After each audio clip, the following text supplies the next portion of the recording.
Good morning. My name is Patricia Documet. My pronouns are she and ella. I am Associate Professor in the Department of Behavioral and Community Health Sciences, and I am the President of the Executive Committee of the Faculty Senate of the School of Public Health. I am pleased to declare the 2023 University of Pittsburgh School of Public Health graduation open.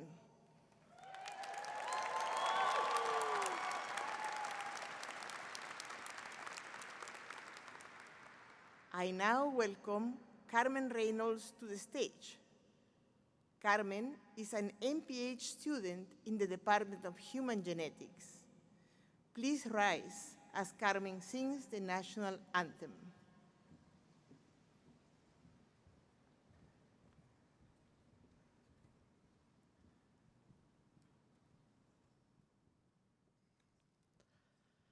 Oh, say, can you see by the dawn's early light what so proudly we hailed at the twilight's last gleaming, whose broad stripes and bright stars through the perilous fight o'er the ramparts we watched were so gallantly streaming, and the rocket's red glare, the bombs bursting in air, gave proof through the night that our flag was still there. Oh, say does that star-spangled banner yet wave o'er the land of the free and the home of the brave?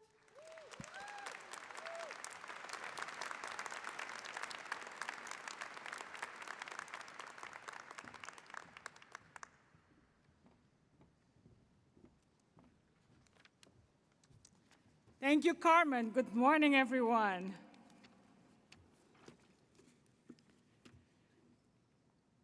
We are here to welcome you. I'm Maureen Lichtveld. I'm the Dean of the School of Public Health, and I'm delighted and honored to be here today with my esteemed colleagues and all of our extraordinary graduates as we celebrate the 2023 Public Health graduation. And you know, I'm going to that 75, right? Today we are 70, and this whole year we are 75 years old. Let's hear it for our school. Woo!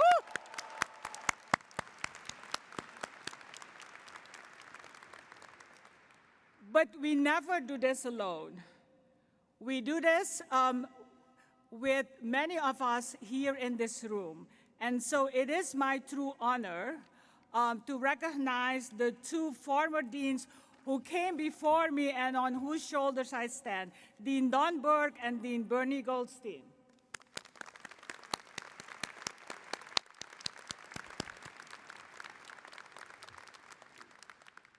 We lead in a collaborative way, and that's why I now want to introduce you to your leadership, our leadership in the School of Public Health.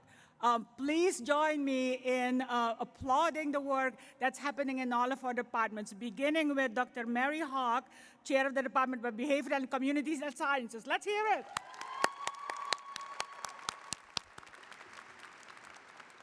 Dr. Yan Ma, Chair of the Department of Biostatistics.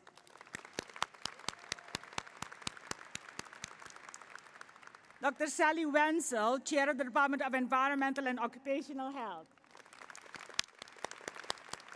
And my department. Dr. Jane Colley, Chair of the Department of Epidemiology.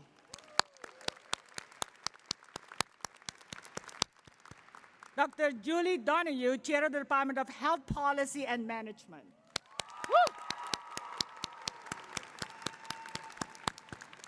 Dr. Eleanor Feingold, Chair of the Department of Human Genetics. And for just a few more months of the many hats that she wears, Dr. Jessie Burke, Chair of the Department of Infectious Disease and Microbiology.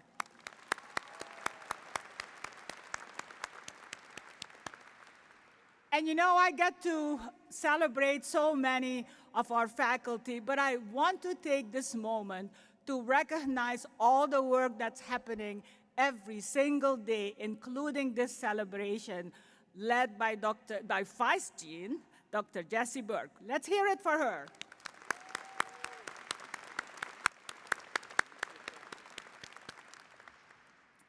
And so now I'd like all of our associate deans and our faculty to stand because they have made you where you are today.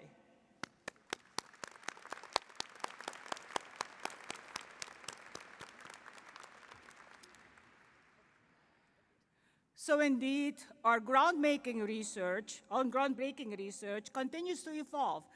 From the time that Jonas Salk developed the first polio vaccine, and in our midst is his son and a professor in the Department of Infectious Disease and Microbiology, Dr. Peter Salk. Peter.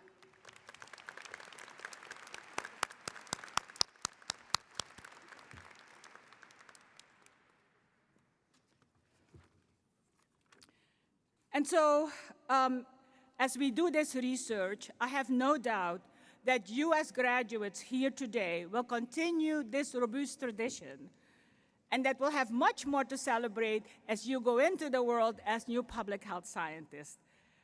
As many of you know, and you know how proud I am, we'll be welcoming our first Bachelor's of Science in Public Health degree program. We did that in fall 22, but this year we're truly welcoming our first 100 students, and actually, Senior Vice Chancellor Shekar, it's 105.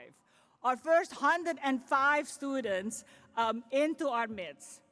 And so I'm particularly proud, growing our public health workforce with our Bachelor's of Science in Public Health program. So please help me celebrate.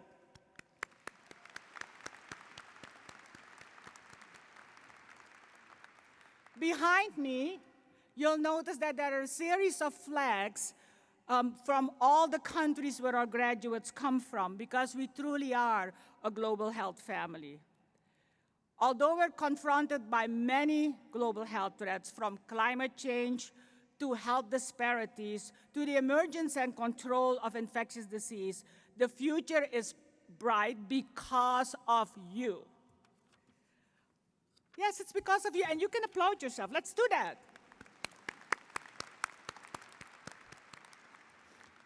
But none of you would be here without your friends and families. So I'm asking all parents, all friends, all families who sacrifice so much for you to stand and be recognized.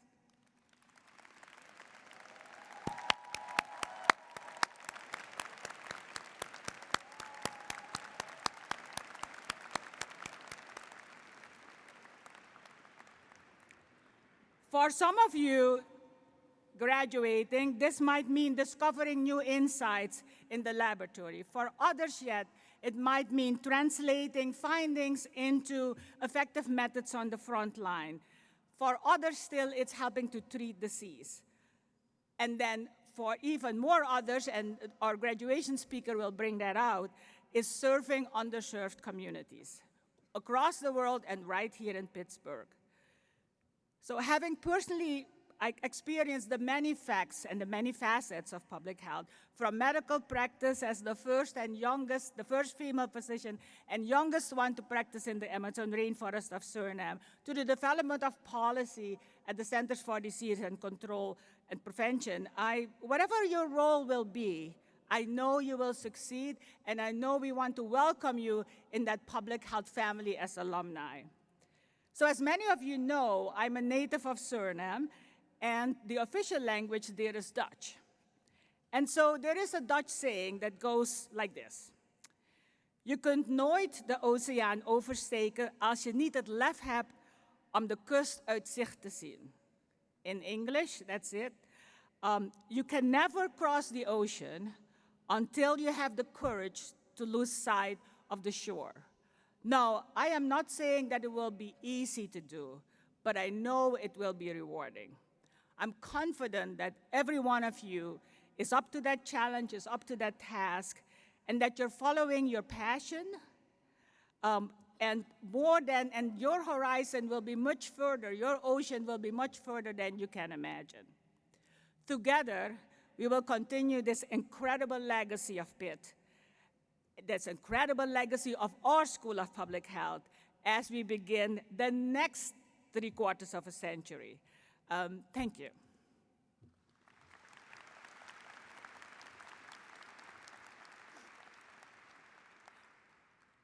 And now, the University of Pittsburgh Chancellor Patrick Gallagher will share some recorded messages with us.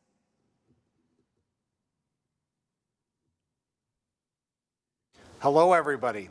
As Chancellor of the University of Pittsburgh, it is my honor and privilege to welcome all of you, starting with our distinguished guests, families, and friends, to this commencement ceremony. I'm so glad you're all here for this momentous occasion. Most of all, I'm incredibly proud to welcome the graduates of 2023. You have passed every test, you have fulfilled every requirement. Nothing can stop this from happening now. All you need to do is make it through this ceremony, so hold on. Hang in there a little while longer while we celebrate your accomplishments. Then we will finally make your graduation from the University of Pittsburgh official. I want to stress that today's ceremony is a big deal, even for those of you who are trying to play it cool. Commencement can create a powerful mix of emotions: profound relief that you have reached an important milestone in your life, an achievement for which you have sacrificed and worked extremely hard, pride in what you have accomplished, and excitement for what lies ahead in your bright future. Whatever you feel today, I hope that you take a moment to reflect on the people and places that have played important roles in the past few years of your lives. Today is the perfect time to think of and to thank all of those who have supported your success. Many of them are here today: mentors and colleagues, partners, friends and family members, faculty and staff. They have supported you through challenging times, and today they celebrate with you all of your achievements. As you become Pitt alumni, remember that the university also takes special pride in you, our graduates. We know that there is no better measure of who we are as an institution than you. So please remember that we will continue to be here for you. I am a living example of how Pitt can remain a part of your life long after you earn your advanced degree. I look forward to hearing all about the accomplishments of this special group, the graduates of 2023, and I sincerely hope that Pitt continues to be a part of your lives and it shares in that success. Best wishes, hail to Pitt, and now, on with the ceremony.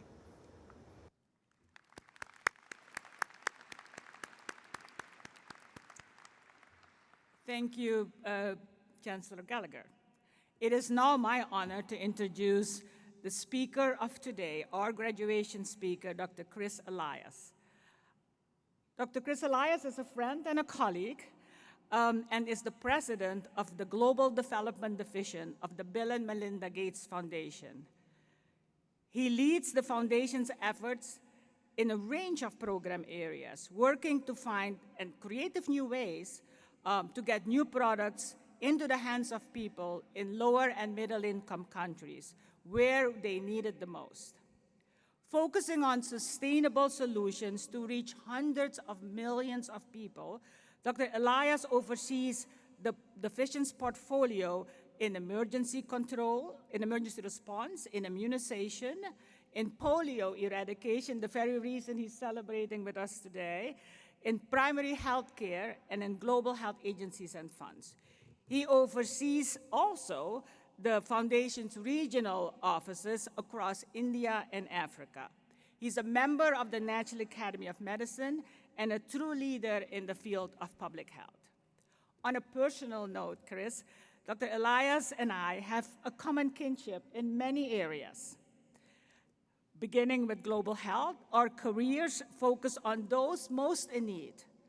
in lower and middle income countries, and right here in Pittsburgh as well. As members of the National Academy of Medicine, we are committed to science-driven solutions to the most complex health problems. As public health scientists, we bring science to the front line of communities. Above all, we are not simply satisfied by intervening. Rather, our unwavering focus is on prevention as the foundation of public health. Please join me in welcoming our graduation speaker, Dr. Chris Elias.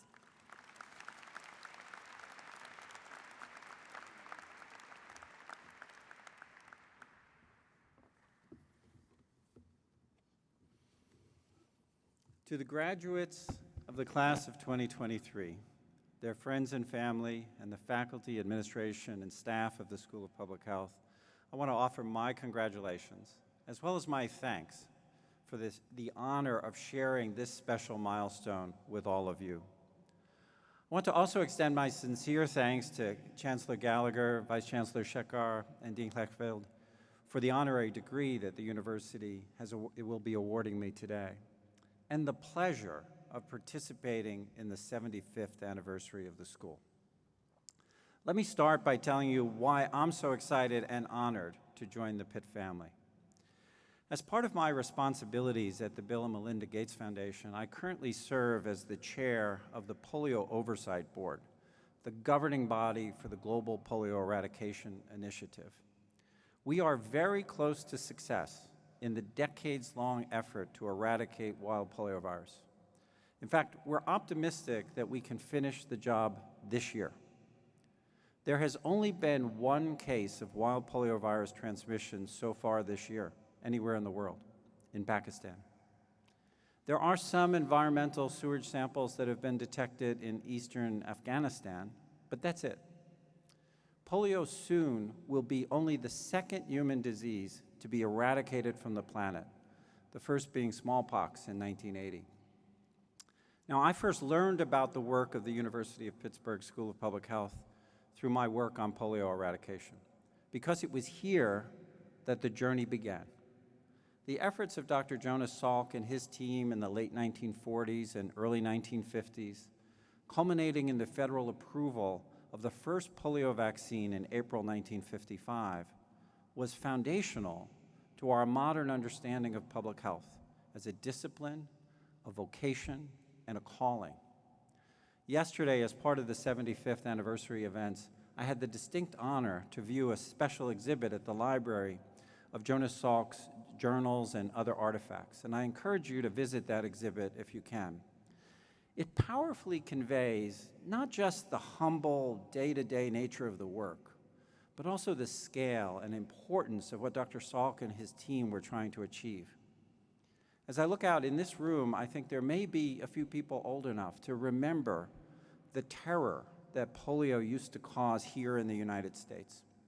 And terror is not too dramatic a word to describe it. Parents were literally buying polio insurance for their newborn babies, and they weren't being unreasonable to do so. In 1952 alone, nearly 60,000 children in the United States were infected with polio. Of these, many suffered from some form of permanent paralysis, and more than 3,000 died. That year, only 3 years before Dr. Salk's vaccine was approved, there were polio variants that were devastating entire families, often quite suddenly. Polio is highly contagious in the absence of a vaccine, and the cases were heartbreaking. The development of polio vaccines changed the world. Between Dr. Salk's injectable vaccine and the oral vaccine subsequently introduced by Dr. Albert Sabin, the world finally had effective tools to provide immunity to polio infection. By 1961, there were fewer than 1,000 cases of polio in the United States, and the last case of indigenous transmission here in America occurred in 1979. Soon after, the World Health Organization set the goal of global eradication. And while over 100 countries were able to rapidly halt polio transmission, it's taken much longer in a handful of nations that are riven by poverty and internal conflict. And yet, within a single human lifetime, polio has gone from a dreaded scourge, even in the world's richest country, to the brink of eradication. It's a triumph of public health. Think about that for a second. It's not only a triumph for public health, it's a testament to the power of your chosen profession. Now, my own public health career began with the experience of a very different pandemic, one that would also transform our sense of how medicine, science, and society intersect, and how they shape one another. It also taught me to be a lifelong learner, something you'll need to do as well. After I graduated from medical school at Creighton University in Omaha, I began an internal medicine residency at the University of California in San Francisco. When I left Nebraska in June 1983, that state had yet to report a single case of AIDS. And yet the very next month in the Bay Area, I was seeing more and more people with this disease that wasn't mentioned anywhere in my lectures or textbooks. That was a very deeply frustrating, often infuriating time for my colleagues and me, to say nothing of our patients and their loved ones. We felt helpless. We had very few therapeutic tools available, and we had a foreboding that stigma and discrimination would profoundly influence both the domestic and the global response. Now, like most crises, the AIDS pandemic did spark considerable innovation. Much was learned about the human immune system, and this hard-won knowledge has served to advance progress not just against other infectious diseases, but also against other conditions, including cancer. We saw immense progress in behavioral science and prevention programming, in part because we lacked effective HIV therapies for the first 15 years of that pandemic. And while we're still searching for an effective HIV vaccine, over time, the response to HIV/AIDS generated breakthroughs in therapeutics and preventive medicine, as well as exemplars for community mobilization and the measures to protect marginalized populations. Once such tools became available, richer countries like the United States deployed them very quickly. For much of the 1980s and 1990s, AIDS had been a leading cause of death for young adults. US mortality from AIDS, however, dropped quickly with the availability of highly active antiretroviral therapy. And yet, poorer countries and communities continued to struggle to gain access to affordable countermeasures. The President's Emergency Plan for AIDS Relief, or PEPFAR, launched by President George W. Bush and reauthorized by every Congress and president since, has made considerable progress in narrowing that equity gap, as has the Global Fund to fight AIDS, tuberculosis, and malaria. But our aim should be to close that gap altogether, and we're simply not there yet. It strikes me, of course, that I don't need to tell you about the way that pandemics shape our world. As I look out at you, I realize that your training in public health, like my own, has been shaped to one degree or another by the experience of a pandemic. Those of you graduating today probably began this phase of your career 2 or 3 years ago, after the pandemic was underway. It may even be part of the reason why you entered this program in the first place. When you came to Pitt, you entered a world that in many ways is materially different from the one that you're now entering upon graduation. COVID-19 has been another example of a crisis that has yielded major innovation and exposed major societal vulnerabilities. The pace of science has exceeded expectations. The mRNA technologies that allowed us to produce safe and effective vaccines in less than a year represented a medical breakthrough of extraordinary speed and scope. While therapeutics were slower to come, we now have a broadening set of tools to mitigate infections for those at greatest risk. And yet, we also experienced some familiar challenges, as well as some new vulnerabilities. During the COVID pandemic, I've represented the Gates Foundation at the Access for COVID Tools Accelerator, an informal coordinating group of development partners that's convened by the World Health Organization to facilitate rapid global access to new countermeasures.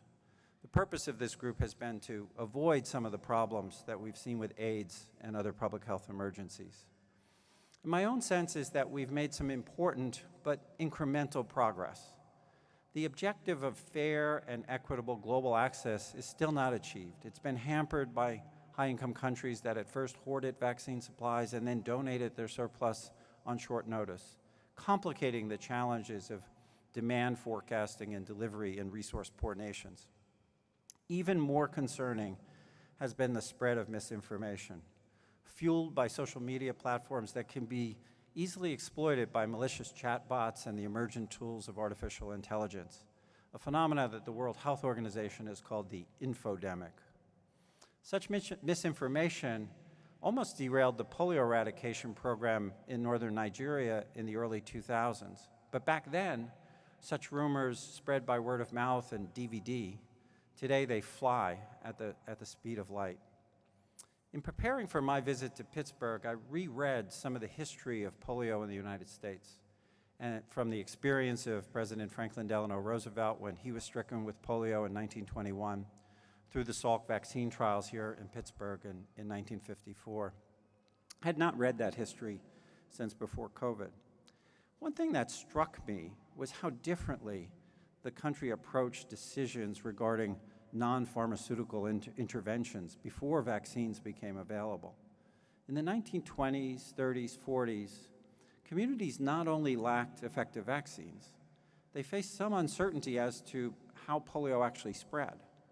They grappled with decisions about closing swimming pools and movie theaters, establishing quarantines, and protecting healthcare workers.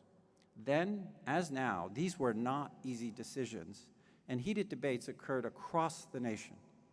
But these decisions and the debates are striking to me today for their relative lack of political rancor. There was some partisan pushback to the use of FDR's birthday as the focal point for the major fundraising for the March of Dimes, but there was little of the excessive political contentiousness over masking, social distancing, and vaccine mandates that we've seen during COVID. Indeed, stepping back and surveying the global response to COVID-19, a clear pattern emerges. Those countries and communities that follow the emerging science and minimize the partisan politics in their COVID response did much better and had fewer preventable deaths. Which brings me to a few closing comments as you set forth on your new careers after this weekend's celebration with family and friends. Please think of it as not as sage advice, but more as a plea from a colleague, because as of today, you and I are in this together. I believe that you are entering the field of public health at its most exciting moment. The pace of science and technological innovation is breathtaking. For instance, geospatial imaging is now helping us to define problems better and to model solutions for everything from disaster response to vaccine campaign microplanning. And you've arrived just in time. The risk of emergent threats is increasing due to factors that include climate change, a rising rate of zoonotic interactions between humans and animal populations, and a shifting pattern of migration and displacement in some of the poorest and most climate-stressed regions of the world. Unfortunately, at the same time, the faith in the systems that could help blunt or mitigate these emergent threats has weakened. So we urgently need to re-strengthen our institutions' capacities to respond. And to do so, we're going to need people who possess a sophisticated understanding of public health and an ability to derive insight from other disciplines. In other words, we need you. Whether you find your place in government, academia, civil society, or the private sector, your work is likely to matter more and more over time.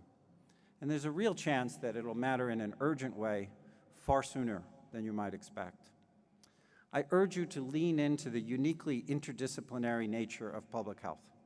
Cultivate your ability to seek diverse points of view, to sit with uncertainty, to listen without ego.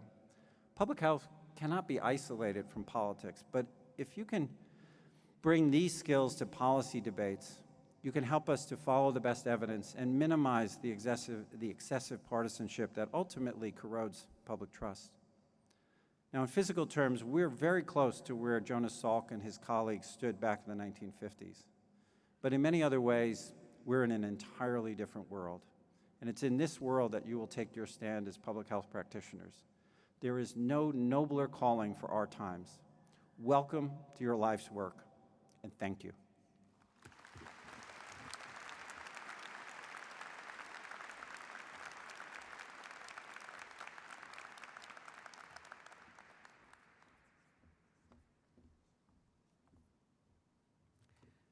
Thank you, Dr. Elias, for those inspiring words. It is now my pleasure to introduce Dr. Ananta Shekhar. Dr. Shekhar is the Senior Vice Chancellor for the Health Sciences and the John and Gertrude Peterson Dean of School of Medicine at the University of Pittsburgh. He's honoring us today by his presence as a national recognized educator, a researcher, and an entrepreneur. He leads all 6 schools of the health sciences, including ours, to greater goods and greater heights. He represents and he really shapes the career of more than 6,200 faculty and staff and the academic success of 5,600 students annually and 5,700 next year. Yes.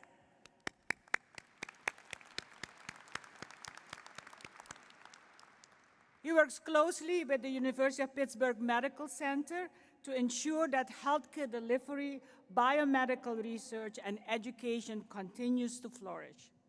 Under his leadership, the School of the Health Sciences, and this deserves a big applause, the School of the Health Sciences ranked number 3 in NIH funding, and funding from the National Institutes of Health. We can't go, well, we have 2 more steps to go. Yay! Please join me in welcoming Dr. Ananta Shekhar.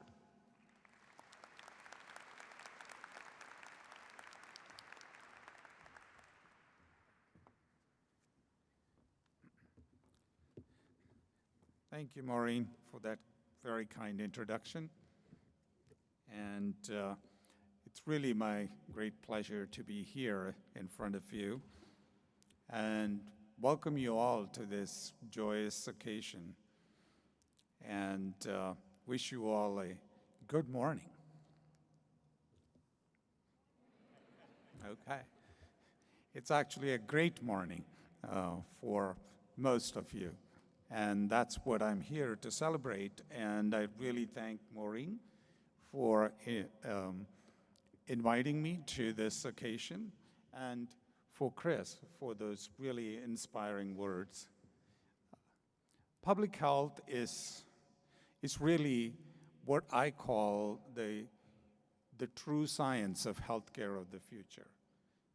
And I really did not fully appreciate this importance and the real breadth and depth of what we would define as public health until my first experience over a few years in Kenya. I, of course, am a basic researcher, a typical medical doctor who developed drugs for diseases, and to me, finding a cause of the disease and cure of the disease was the primary challenge. And I felt that once someone did that, you've solved the problem. Hardly. You've just begun to actually recognize the problem. So when we had a large program in my previous position in Kenya, in Western Kenya, and this was in the early 90s, and the large US programs like PEPFAR and USAID were trying to manage the HIV and AIDS epidemic in Africa. In Western Kenya, what we had were 200,000 newborns who are HIV positive because their parents and their families were HIV positive. How do you manage care of such a large population of children who, for no reason or no fault of theirs, now have not only a life-threatening and even now a chronic lifelong disease? So what we found, and what I learned from that whole experience, was that it was not just protease inhibitors, which really worked enough to suppress the AIDS virus from converting into AIDS, but how do you deliver those those medicines to over 100 villages across Western Kenya? How do you test the babies that are being born there? How do you make sure that these children take their doses every day, probably for the rest of their life? How do you then make these children be nourished and have the right kind of food, have the right kind of access to healthcare if they developed a pneumonia? These are challenges that open my eyes to what truly public health means. Eventually, it even ended up with agricultural help because most of these families could not even support themselves in terms of food security. So you can see public health transcends just medicine, just diseases, just what I would even call health.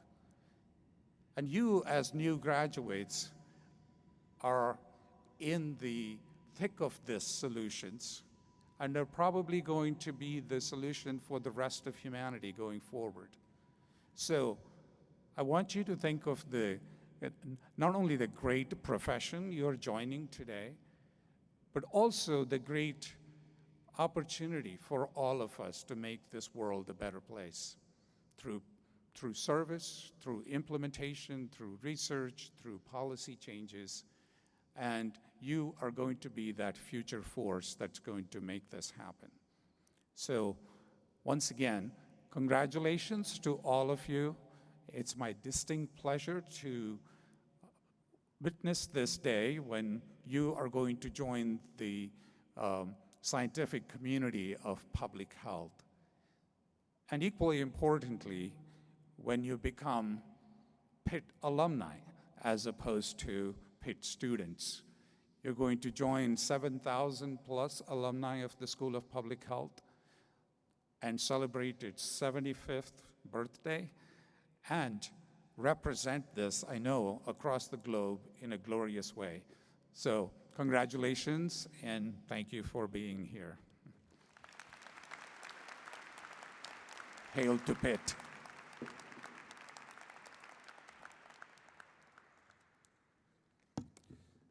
It's my pleasure now to call to the stage Dr. Chris Elias as well as Dr. Maureen Lichtfeld for the bestowing of the honorary degree.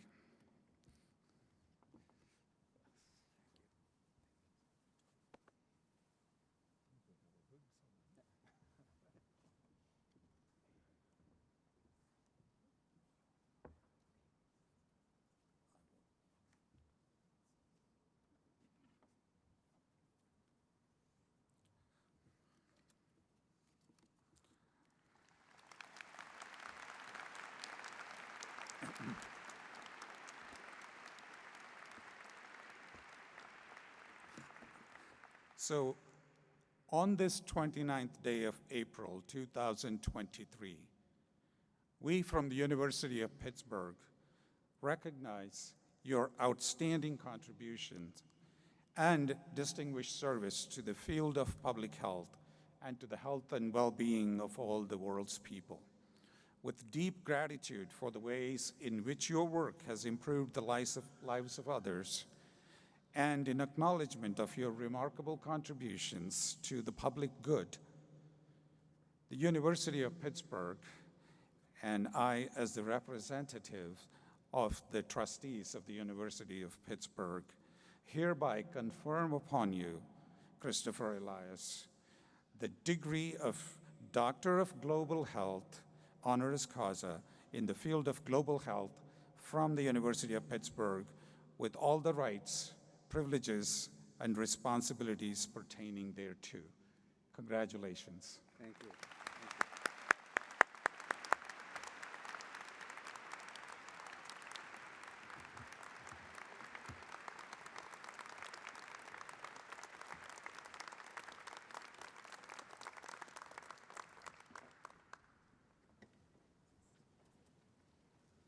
Good afternoon. I'm Jessie Burke, the Vice Dean of the School of Public Health, and I am honored to introduce our student speaker, Pooja Paneni. I promised I would do a better job, I'm sorry. She's graduating today with an MPH degree from the Department of Epidemiology. It's our second year doing a student speaker, and we're so excited to do so. The response to our call was really overwhelming and wonderful. I wish that we could have selected you all, but we had to go with just one so we can move the show along. But again, congratulations to you all, and I invite our student speaker up here to give her talk. Thank you.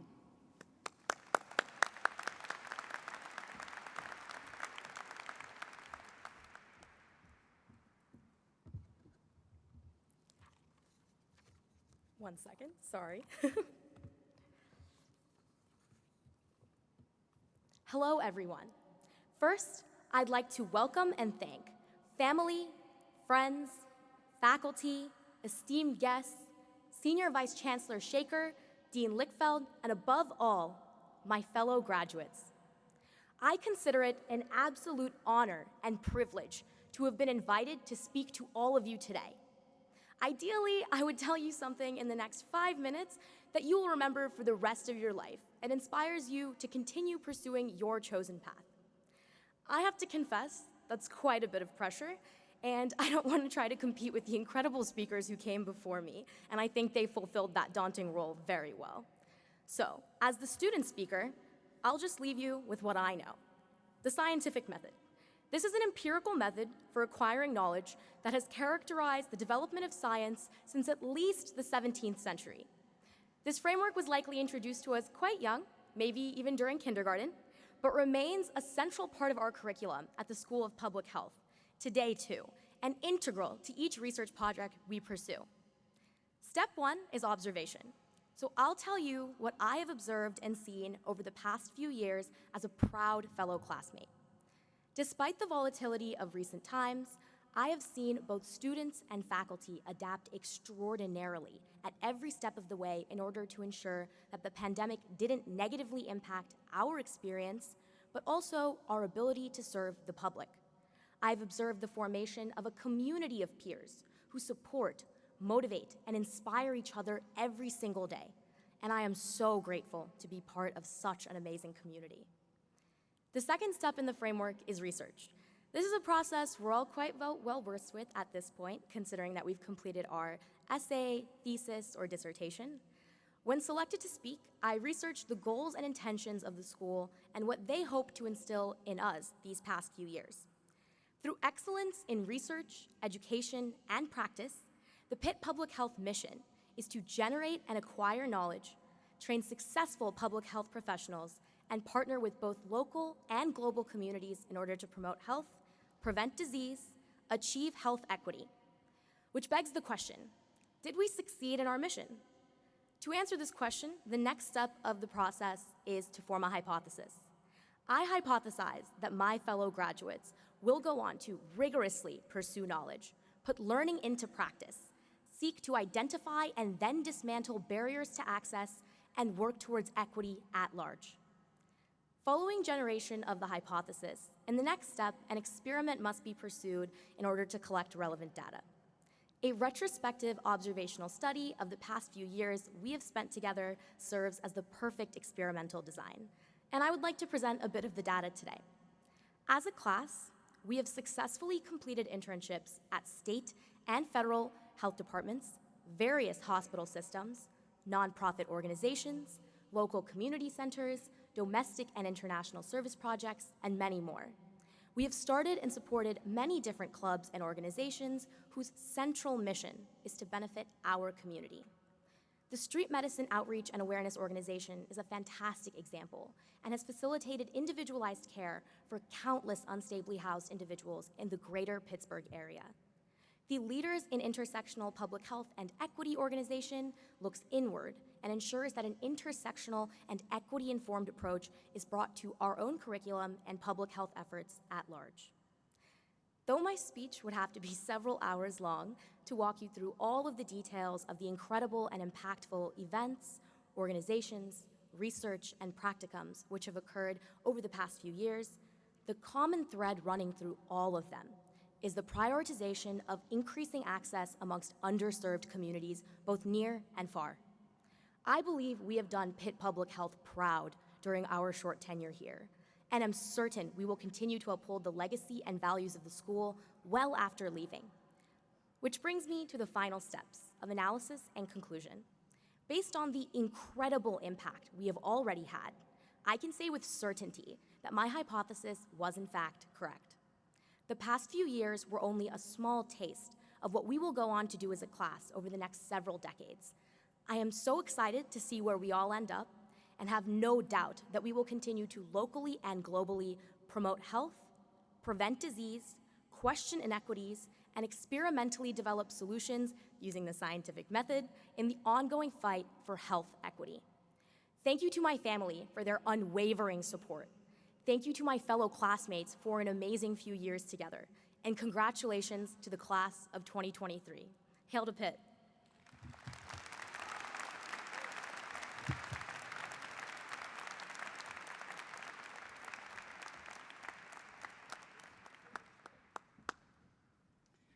It's now my pleasure to introduce the president of the Student Government Association, Danielle Nahas, who will present this year's teaching awards. We have two. Danielle.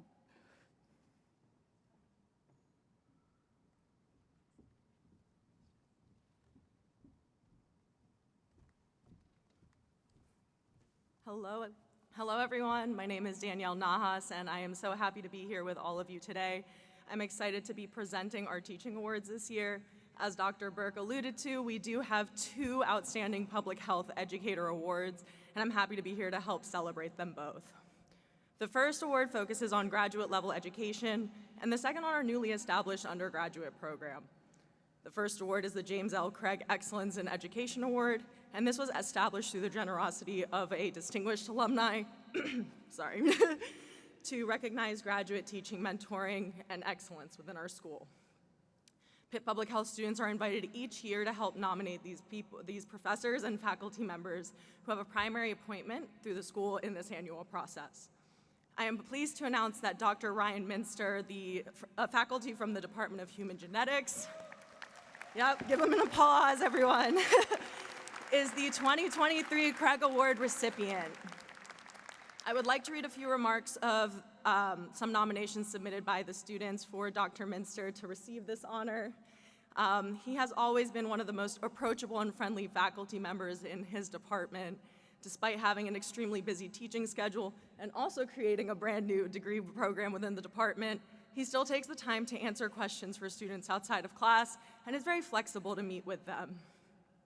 Another student said that Dr. Minster lives and breathes Pitt Public Health. Although he is a genomic epidemiologist by trade, he makes sure that public health is brought into the picture to help give his students a holistic education. You can tell right away that he really cares about his students and his department. Congratulations, Dr. Minster, and your students really appreciate you, and so do I. So I invite you to the podium. Congratulations. Congratulations.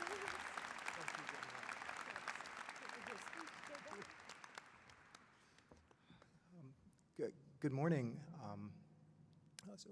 For 25 years, I've had the privilege of calling the Department of Human Genetics my home. And I use the word privilege intentionally because I never expected to find a community of scholars and practitioners, staff, faculty, and students who would enable me to be a scientist in such a warm and loving and rigorous and amazing environment. I want to thank the Olanga Study Group for all of their support. They lift me every day, and their outstanding contributions to science in the South Pacific have enabled me to really put everything into teaching that I could. I have to thank my husband, Anthony, who enables me to say just 5 more minutes before I come to bed, I have to fix this one last slide before tomorrow. I have to thank my mentor, Dr. Candy Kammerer. She inspired me to be a teacher. And finally, the School of Public Health. I am amazed to find myself in a Department of Human Genetics in a School of Public Health. It means we go beyond knowledge and the creation of that knowledge. It's about an ethos. It's about figuring out how to make the world a better place. And I encourage all of you, graduates, as you go out there, turn your sharp minds to that question of making the world a better place, to the questions of healthcare and wellness.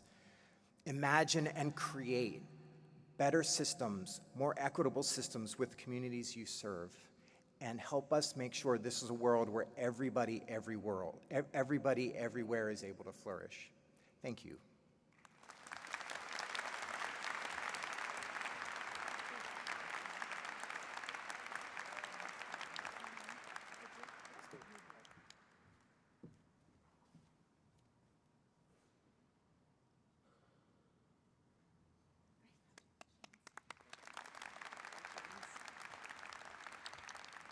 Thank you so much, Dr. Minster, and congratulations again. Our next award is the Bernard D. Goldstein Undergraduate Teaching Award, and this is bestowed upon classroom teaching excellence for our new Bachelor of Science in Public Health program. This academic year, 2022 to 2023, marks the first time that this award has been offered, and I'm so very excited to be able to share that Dr. Ada Yoke was selected to receive it. In addition to teaching and conducting research, Dr. Yoke serves as our Associate Dean for Academic Affairs and is the director of our BSPH program. The nominations submitted for Dr. Yoke make it crystal clear that she is an outstanding and dedicated educator. One undergraduate student noted that they've never been good at math or statistics, so they were a little bit nervous when they signed up for her course. However, Dr. Yoke did an amazing job helping them understand the content and never made them feel like they were not smart enough to be in that class. The fall semester was very hard for these undergraduate students, and Dr. Yoke was very flexible with them and was able to extend due dates and help meet them where they needed it. Another student commented on how grateful they are for Dr. Yoke. She might not know it, but she definitely helped me through tough times by being flexible and easy to talk to, they noted. They never had to worry about that class because they just knew that she was there for them, and they cannot thank her enough for that. Congratulations, Dr. Yoke, and I appreciate all your help as well this year through the student government. I invite you now to the podium. Congratulations.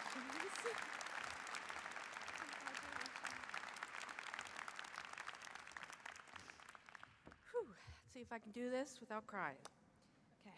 I am very honored to be chosen for this inaugural winner of this award. After almost 30 years of teaching graduate students, teaching undergraduates has been a transformative experience for me. The fact that this is a student-nominated award makes all the difference and makes it all the more special for me. Many thanks to Dr. Goldstein for providing the generous donation to the school to create this new teaching award. Thank you to my mentor, Roz Stone, who sadly is no longer with us. It was Roz's dedication and love for teaching that inspired mine. I know she would be very proud of me. Thank you to all of my students, current, former, and future. You truly inspire me daily. Thank you.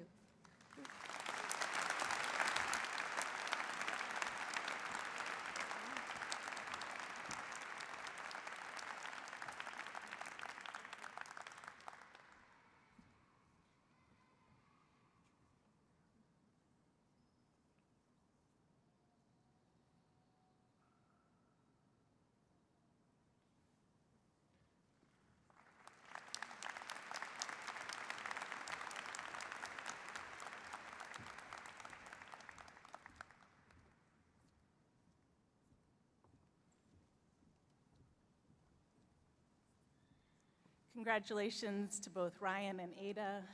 Thank you so much for all that you do for the educational mission for the school and for supporting our students. So before we move on to the moment in the ceremony you have all been waiting for, I'd like to introduce a video address from the Office of the Provost.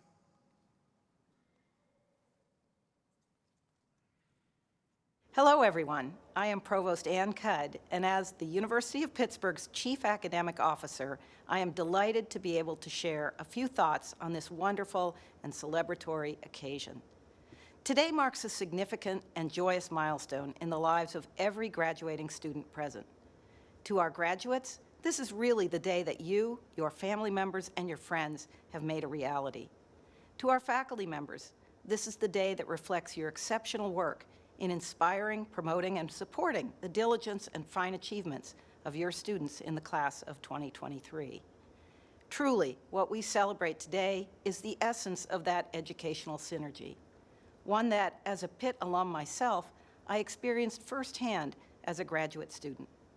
From individual accomplishments and accolades to deep commitment and leadership to better the Pitt community and the world, each member of the class of 2023 has excelled in exceptional and resilient ways. It has been my sincere pleasure to be able to witness the outstanding things you have accomplished in your fields of study, and I am convinced of the very positive impact you will continue to make in your own lives and in the lives of others long after graduation. This day honors you all. Congratulations, and hail to Pitt.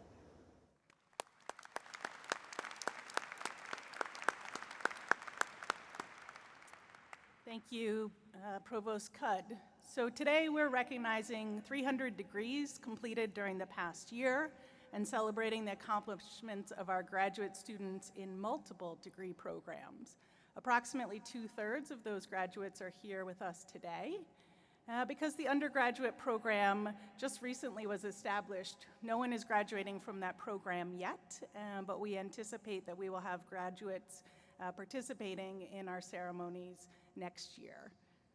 So before we begin with the presentation of our degree candidates, I'd like to remember a special graduate, Lauren Borelli, who passed away in August of last year.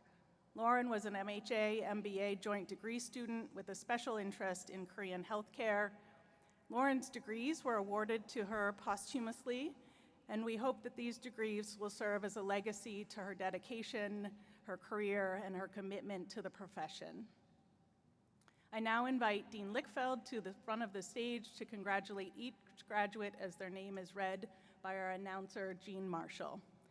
In addition to recognizing degrees, we're celebrating several student award recipients, and information about those awardees is listed in your program. Congratulations, everyone.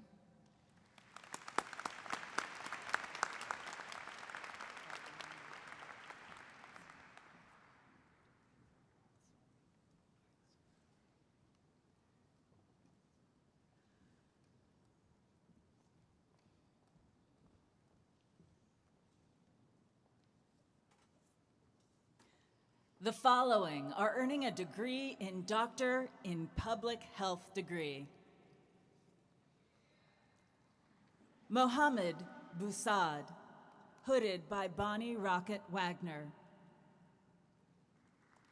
Mohammed is also receiving a certificate in evaluation of public health promotion and health education programs, and a certificate in global health.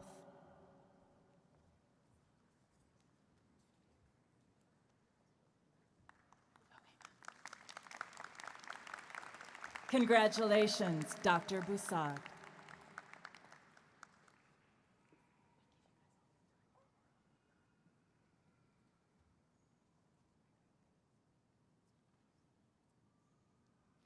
The following are earning a Doctor in Philosophy degree.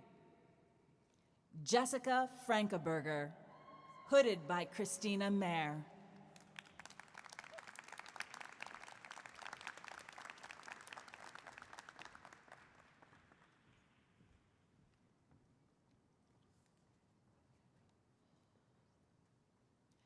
Congratulations, Dr. Frankenberger.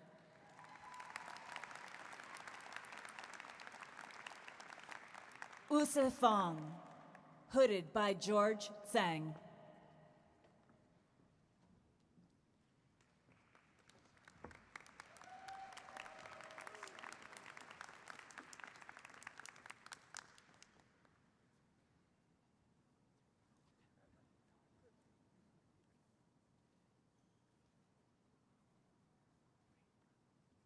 Congratulations, Dr. Wu Sifeng. Hao Yi Fu, hooded by Lu Tang.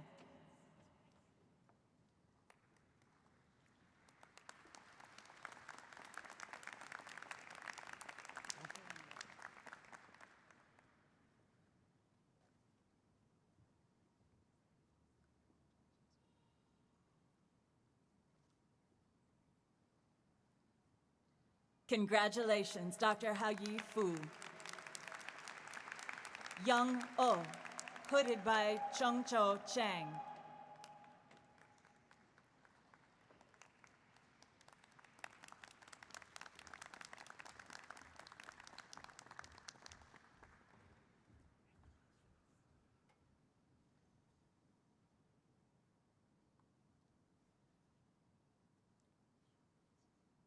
Congratulations, Dr. Yang Oh.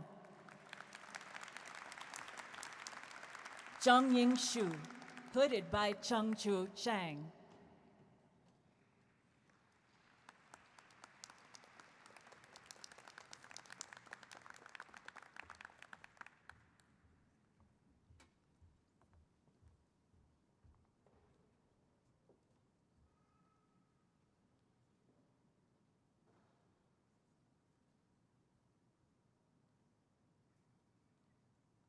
Congratulations, Dr. Zhangjing Shu. Wei Zong, hooded by George Sang.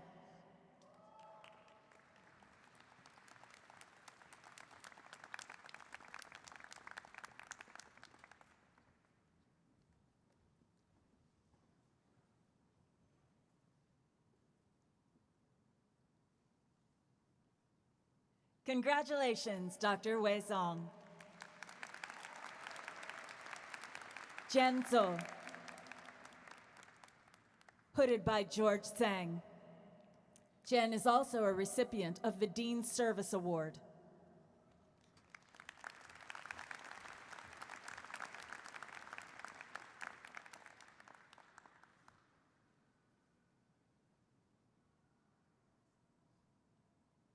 Congratulations, Dr. Jen Zhou.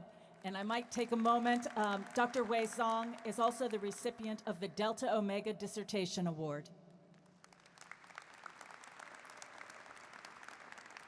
Patra Chano, hooded by Jonathan Alder.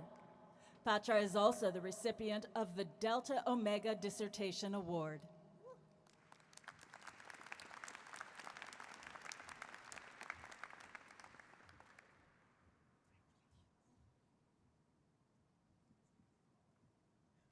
Congratulations, Dr. Patra Chano.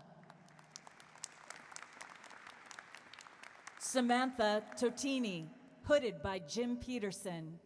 Samantha is also receiving a certificate in community-based participatory research and practice.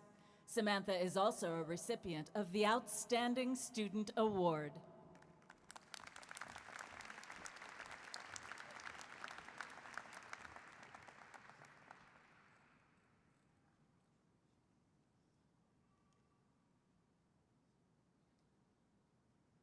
Congratulations, Dr. Samantha Totini.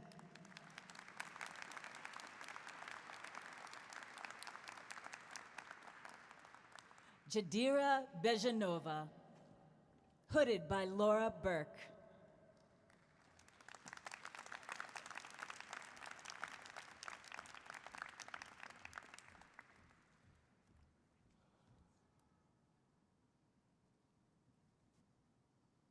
Congratulations, Dr. Bejanova.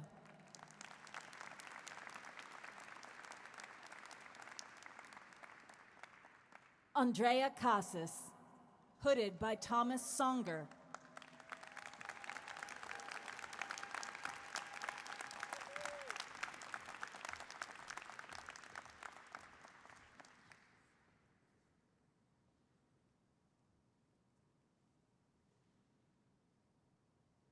Congratulations, Dr. Casas.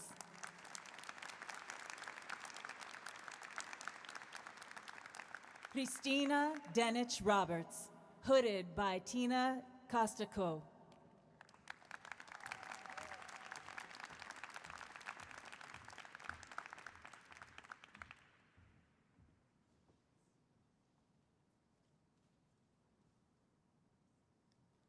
Congratulations, Dr. Denich Roberts. Kaylee Kramer. Hooded by Catherine Haggerty.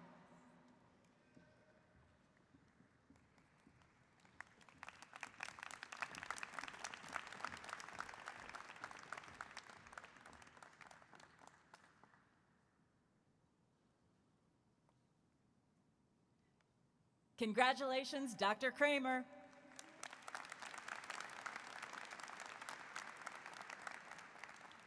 Daria Pukutnaya, hooded by Marquise Hawkins.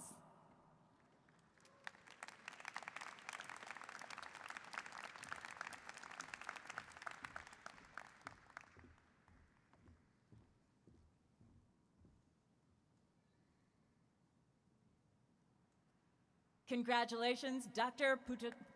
Pokutnaya. Uja Shao, hooded by Nancy Glynn. Uja is also a recipient of the Outstanding Student Award.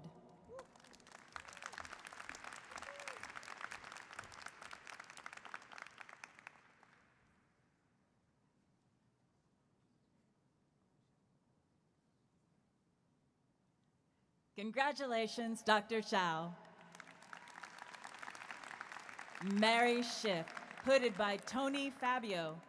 Mary is also an inductee into this year's class of Delta Omega and a recipient of the Delta Omega Dissertation Award.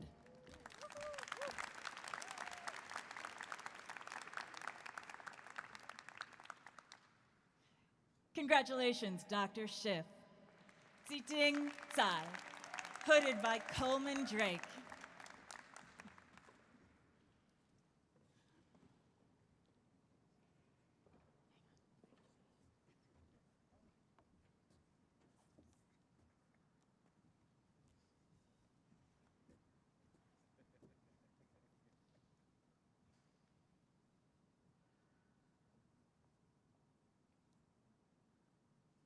Congratulations, Dr. Schiff. Noelle Cornelio, hooded by Lindsay Sabick. Noelle is also a recipient of the Outstanding Student Award.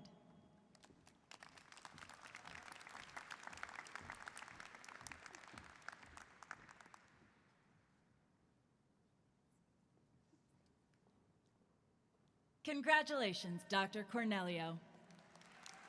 Damien DaCosta, hooded by Howard Degenholtz.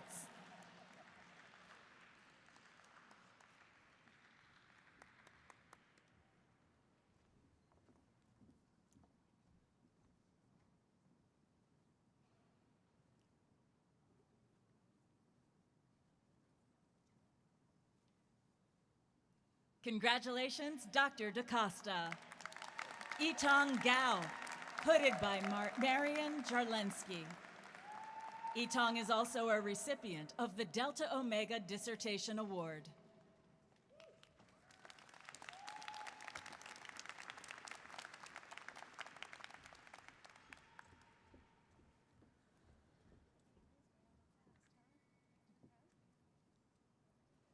Congratulations, Dr. Gao.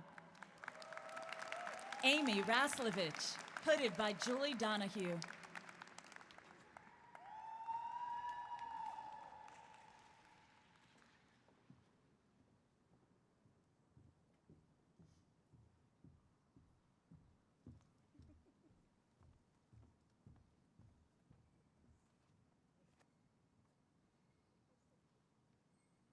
Congratulations, Dr. Raslovich. Annie Infancia Arokiraj, hooded by Dewey Kamalidewi.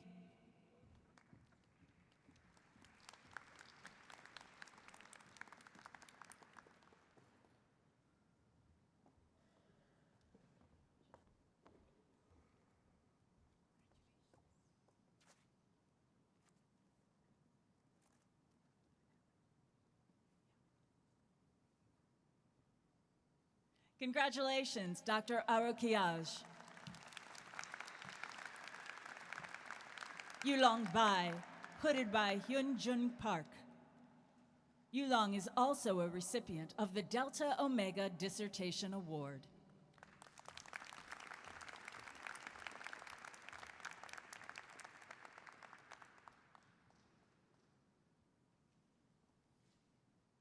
Congratulations, Dr. Bai.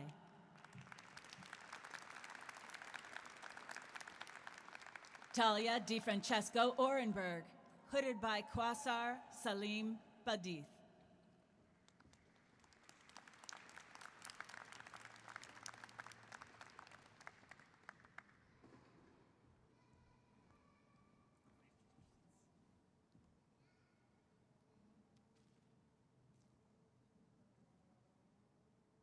Congratulations, Dr. Di Francesco Orenberg. Erica Drycorn, hooded by Beth Roman.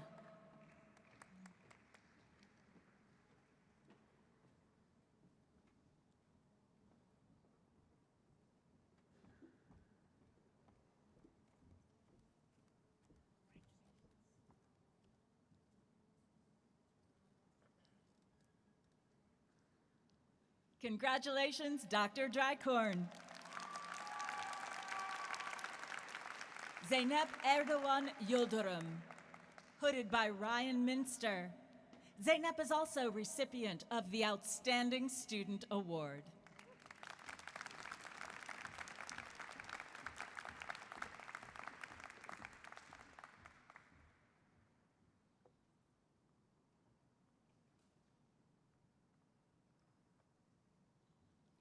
Congratulations, Dr. Erdogan Yildirim.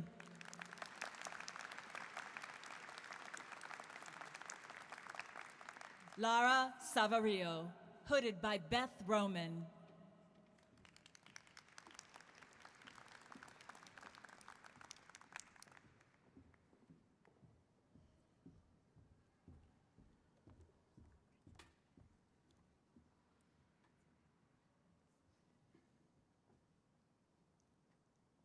Congratulations, Dr. Savario. Alexandra Schmidt, hooded by Eric Getzman. Alexandra is also a recipient of the Dean's Service Award.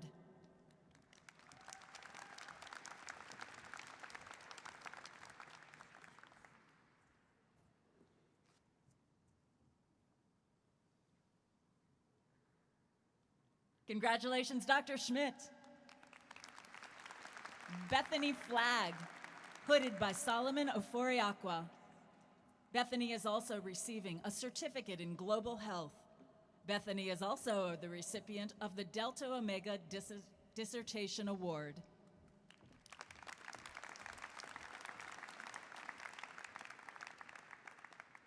Congratulations, Dr. Flagg. Kevin Joseph, hooded by Jeremy Martinson.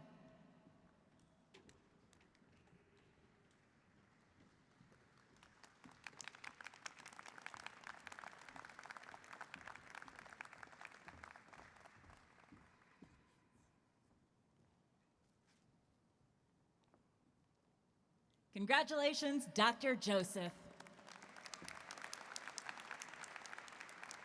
Madeline Schwartz, hooded by Amy Hartman. Madeline is also a recipient of the Outstanding Student Award.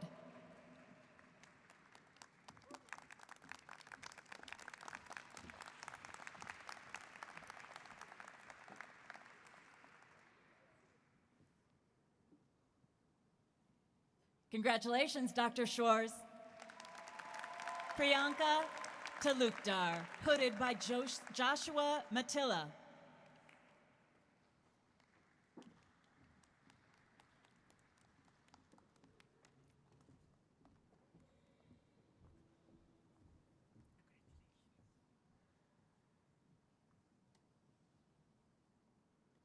Congratulations, Dr. Talukdar.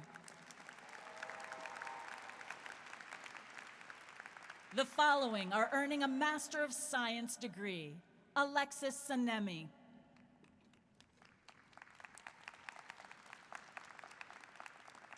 Violet Nova,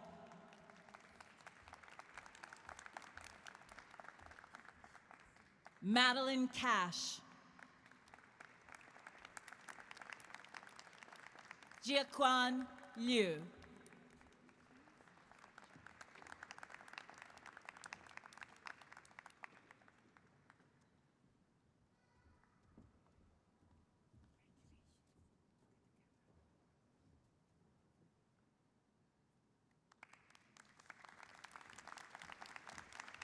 Alex Watts.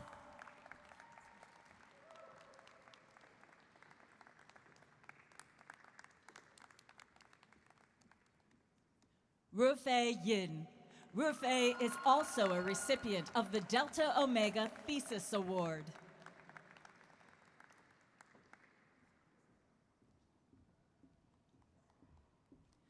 Ufeng Zhu.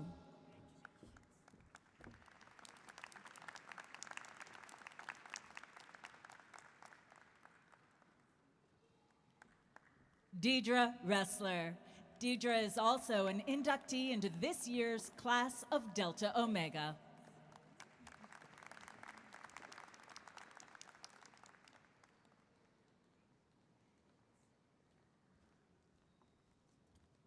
Trang Letao Deng. Trang is also receiving a certificate in public health genetics.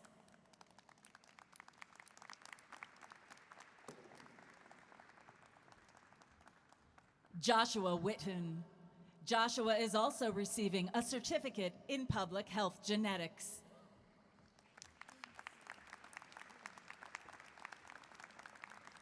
Ariel Breeze. Ariel is also receiving a Master of Public Health in Human Genetics.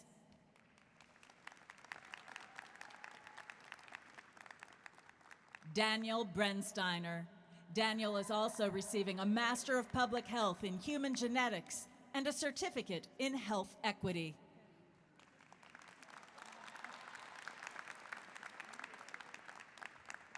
Morgan Brzezowski.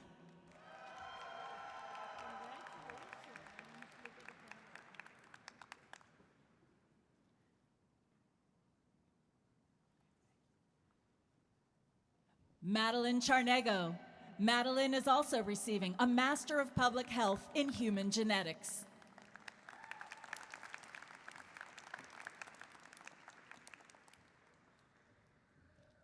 Catherine Chaffee. Catherine is also a recipient of the Delta Omega Thesis Award.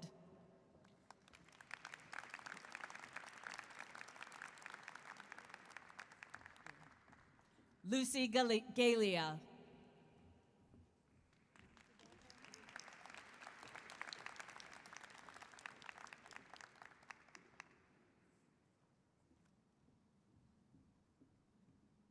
Elise Garza Williams.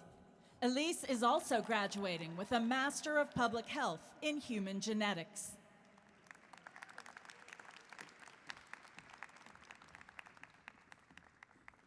Carolyn Maxwell. Carolyn is also receiving a Master of Public Health in Human Genetics.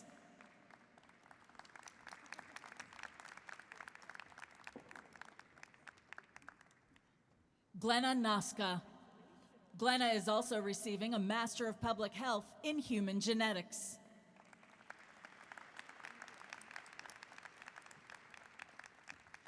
Rebecca Oberschmidt.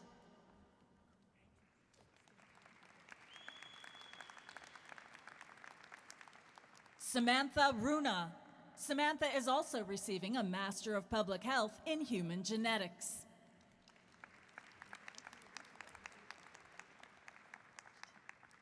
Impana Shati.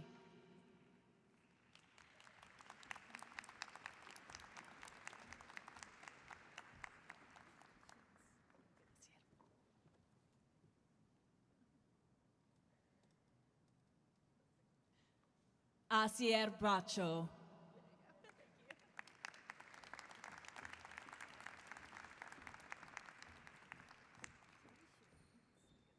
Amanda Koloski.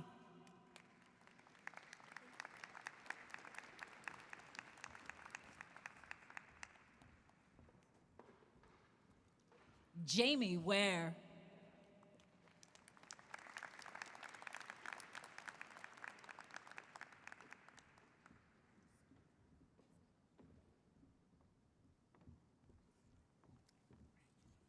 Rebecca Bowen.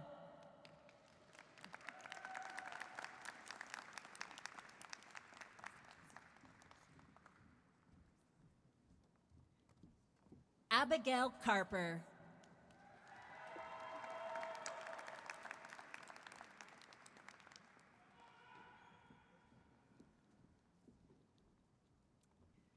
Joseph McNulty.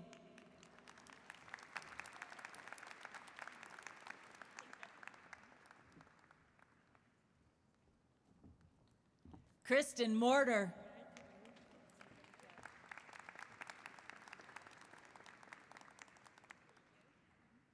Amro Nasser.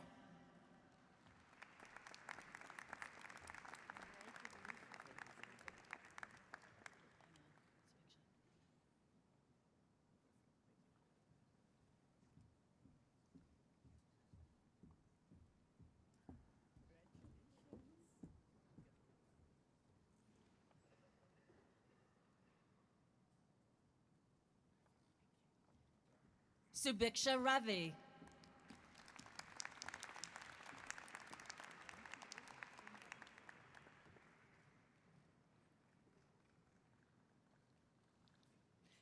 Shreya Sinthilkumar.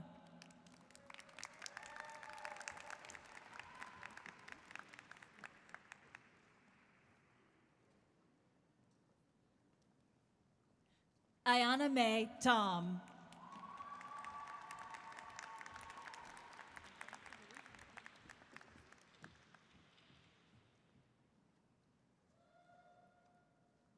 Sarah Walters.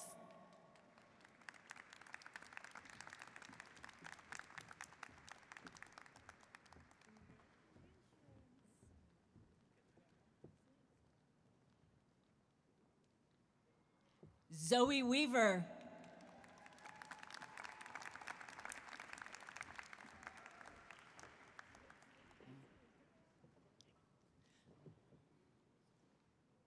The following are earning a Master of Health Administration degree. Isabella Becerra.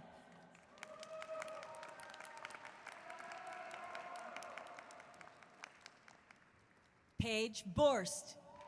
Paige is also an inductee into this year's class of Delta Omega. Myrna Brignall.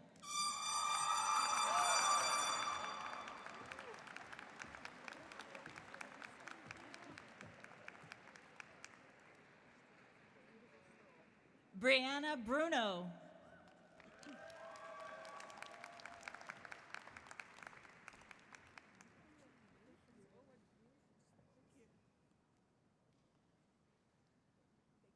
Mary Catherine Carr. Mary is also receiving a certificate in global health.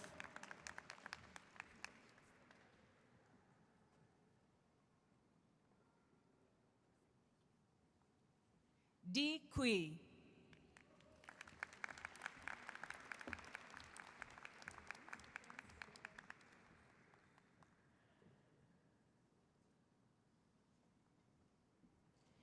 Dana Dreisel.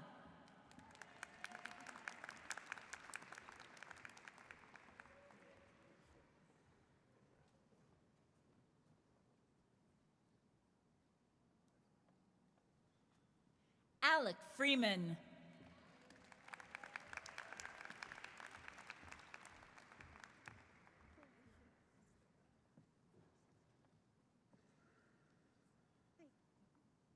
Leandra Gardner.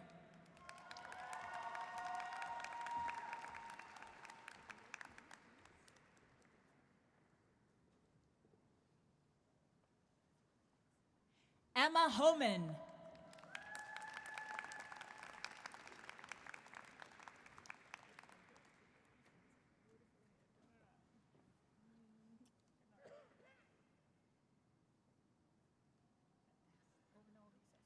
Rachel Kranak.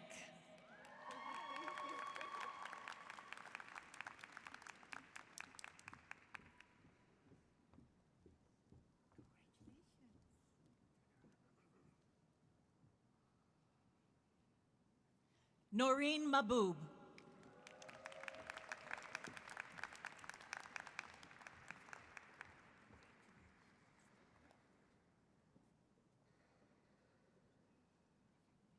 Andrew Minninger. Andrew is also an inductee into this year's class of Delta Omega.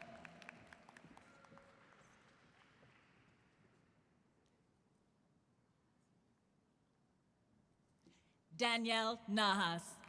Danielle is also a recipient of the Dean's Service Award.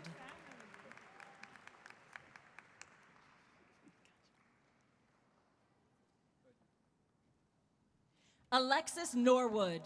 Alexis is also receiving a certificate in global health.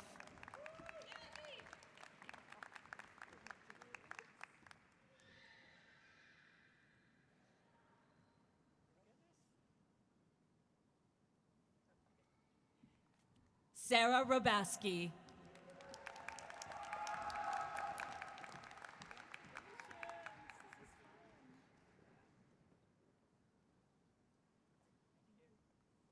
Destiny Skeef. Destiny is also receiving a certificate in global health.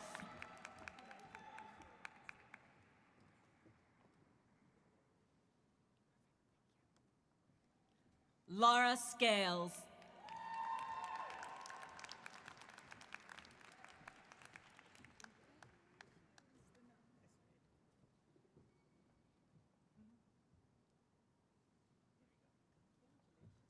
Mia Ann Spadafora.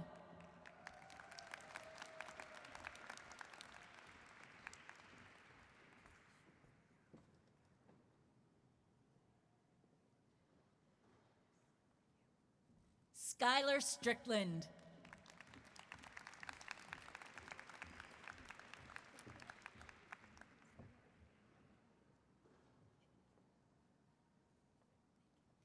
Drew Tate.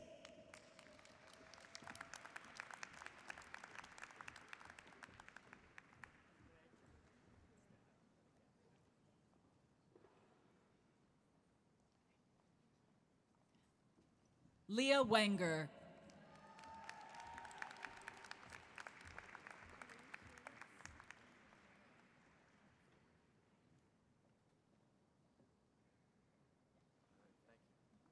Brianna Wilhelm.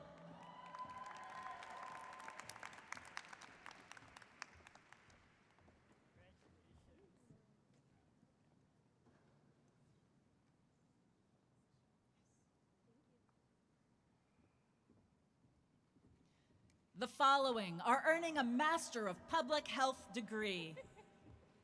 Michaela Avino.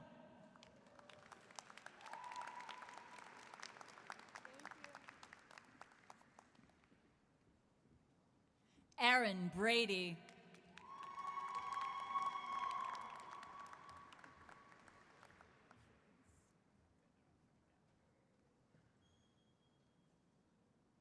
Sarah Brubaker.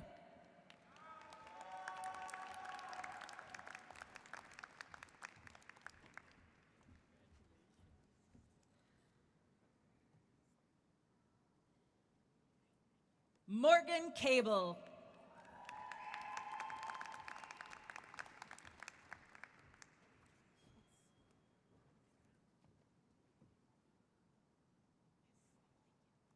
Willa Campbell.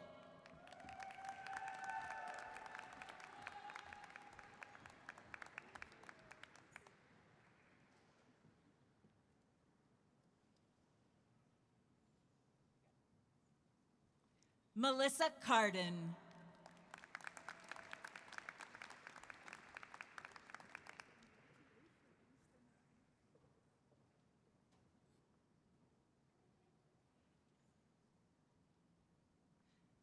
Kirsten Crowhurst.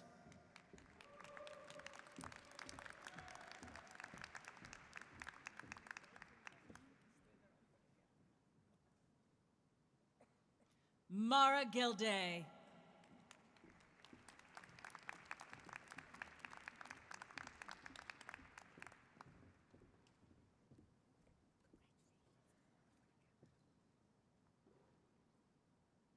Nadia Jones.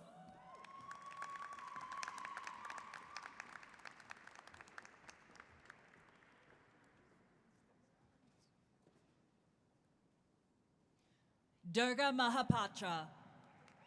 Durga is also receiving a certificate in global health.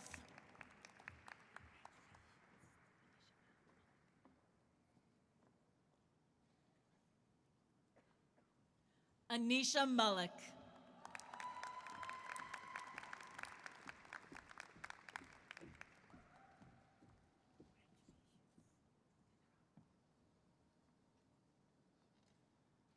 Jamie Martina. Jamie is also receiving a certificate in health equity.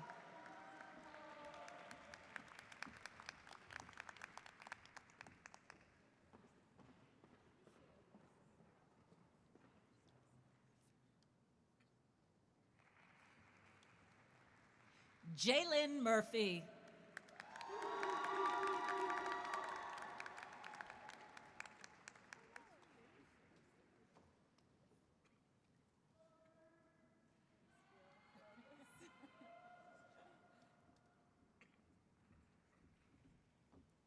Kayla Ortiz.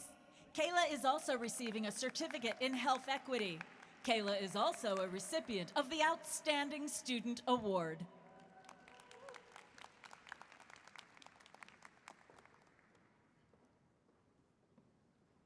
Shayla Preston.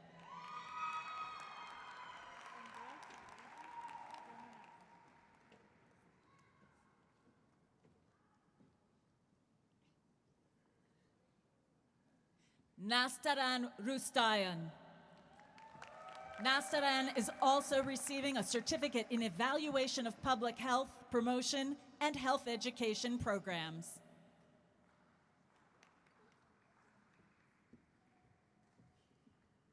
Marcy Saldivar.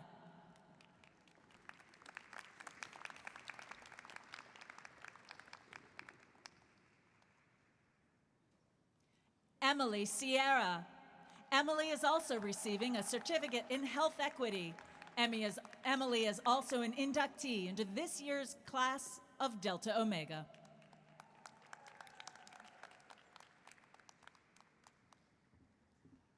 Jaqueznik Thomas.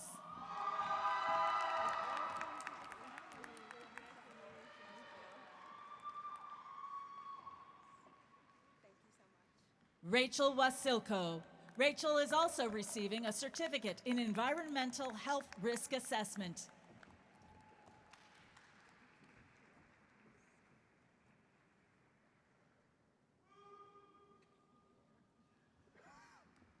Carrie Zick.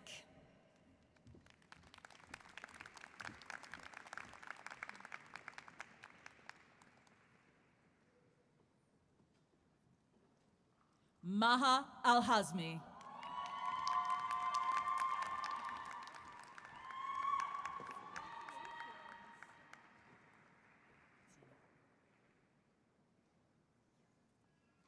Mandeep Sani. Mandeep is also receiving a certificate in environmental health risk assessment.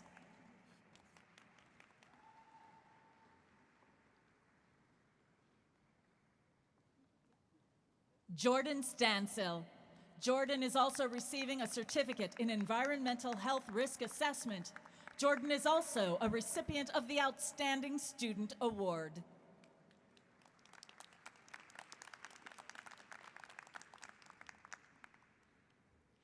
Colleen Weiss. Colleen is also a recipient of the Delta Omega Essay Award.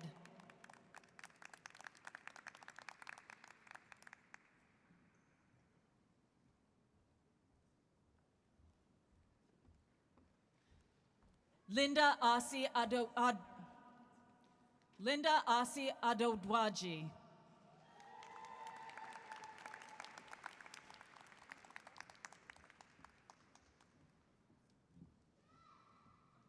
Gabriela Alicea.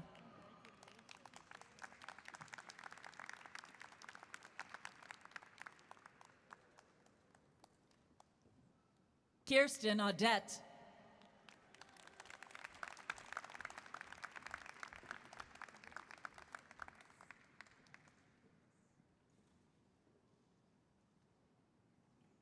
Holly Barwat.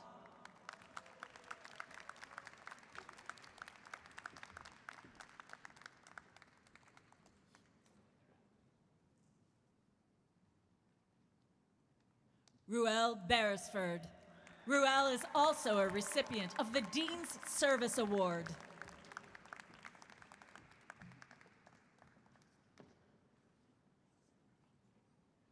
Stephen Chung.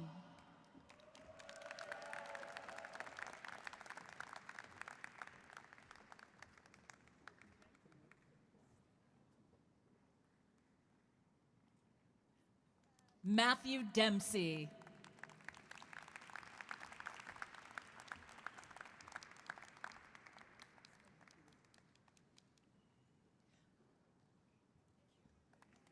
Fatima Dixon.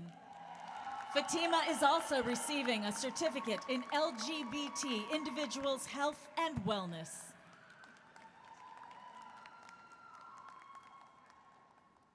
Hunter Doyle.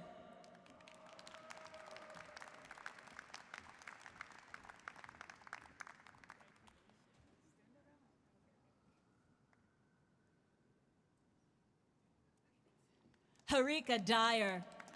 Harika is also a recipient of the Outstanding Student Award.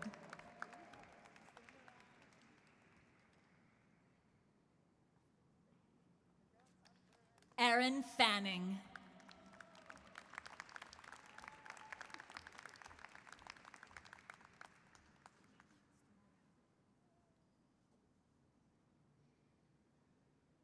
Bailey Fleming.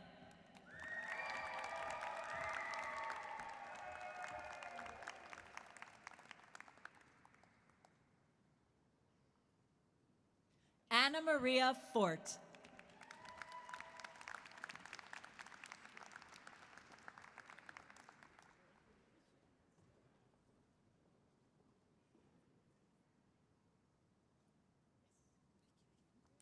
David Frank.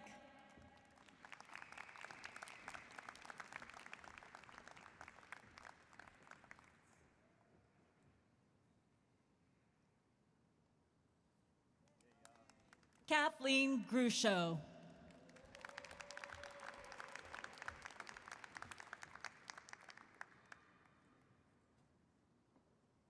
Alexis Henderson.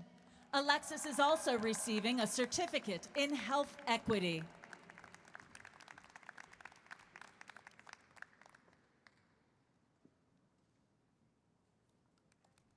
Nicole Herdzik.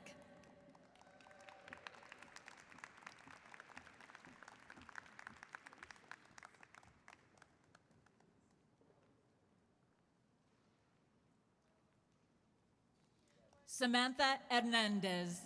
Samantha is also receiving a certificate in health equity.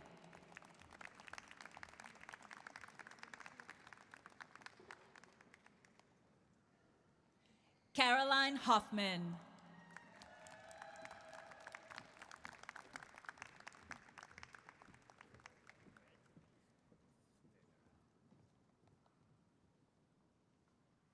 Carolyn Impaliazzo.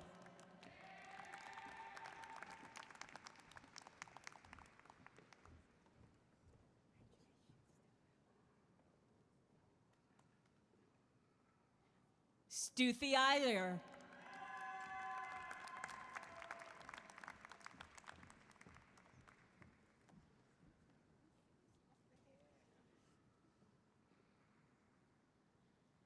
Neva Joshi.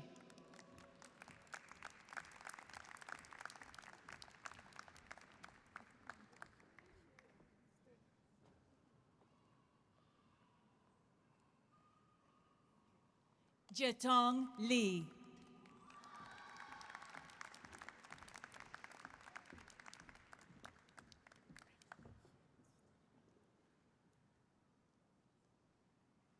Nancy Losong.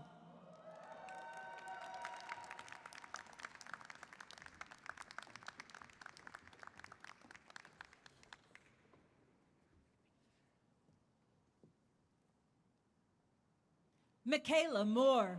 Michaela is also receiving a certificate in health equity. Michaela is also an inductee into this year's class of Delta Omega.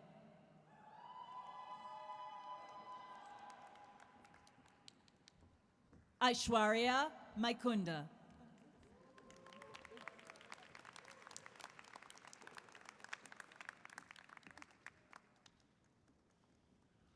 Abhijay Nadkarni.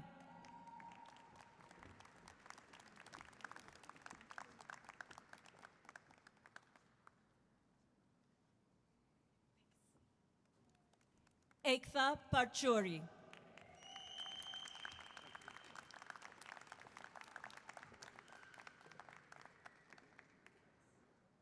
Olivia Prince.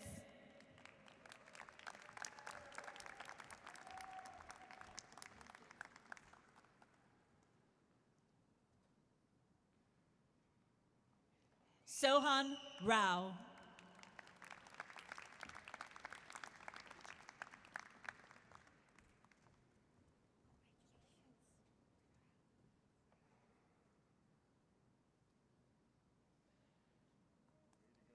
David Gerard Lewis Roach.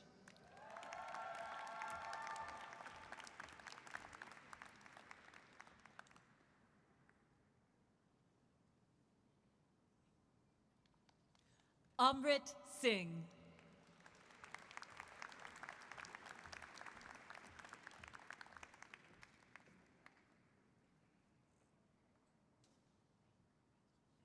Pooja Talapaneni.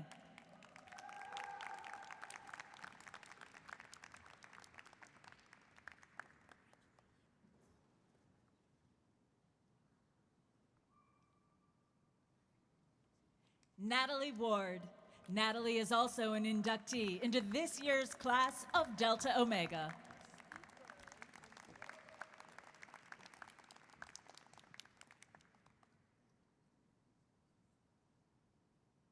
Chloe Kim Wilson.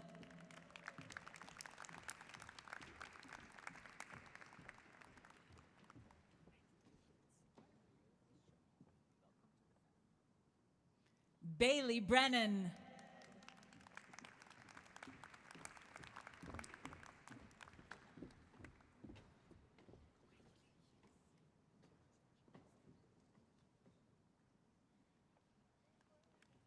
Matthew D.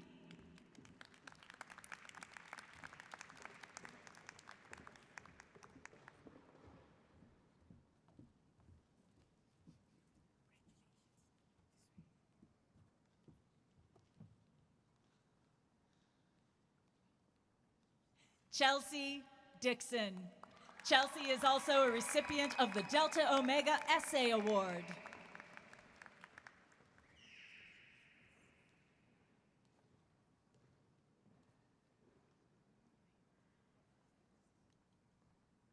Lycia Garris.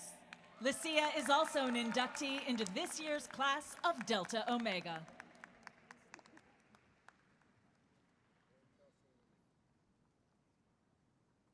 Carly Glover.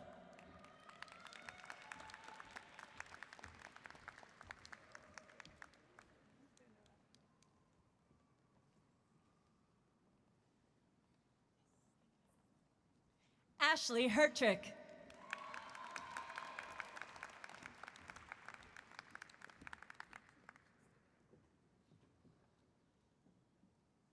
Evan Klein.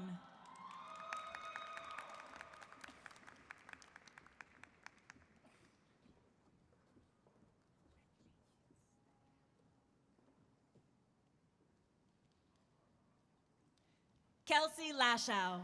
Kelsey is also an inductee into this year's class of Delta Omega.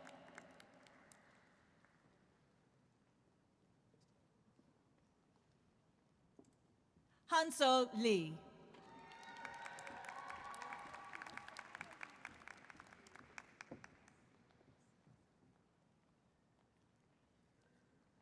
Sydney Lucas.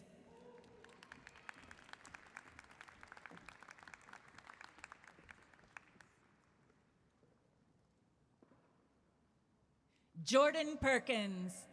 Jordan is also receiving a certificate in global health.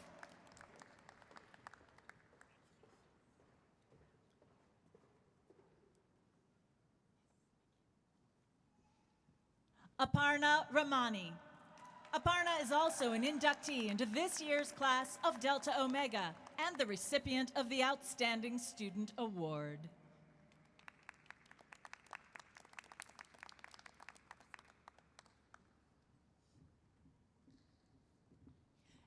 Anna Ruzika. Anna is also an inductee into this year's class of Delta Omega.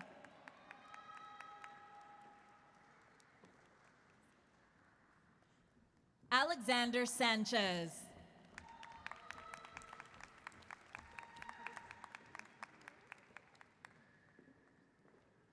Kelsey Shore.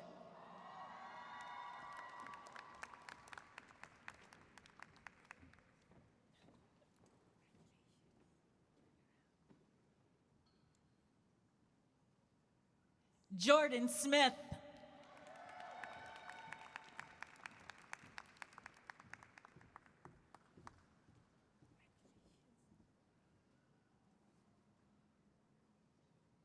Kit Church.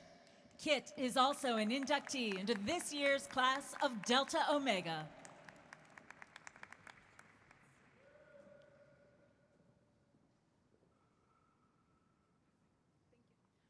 Rihanna Erickson.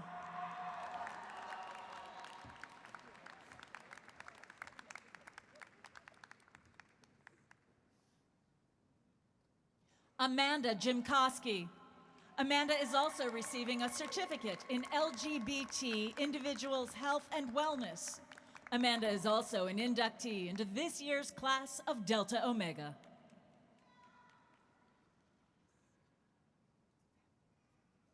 Madison Lee. Madison is also receiving a certificate in global health.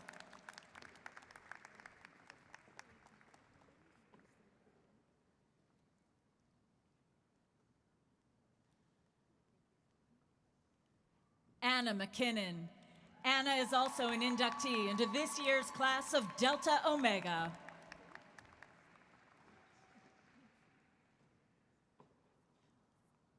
Rena Mahoney. Rena is also an inductee into this year's class of Delta Omega.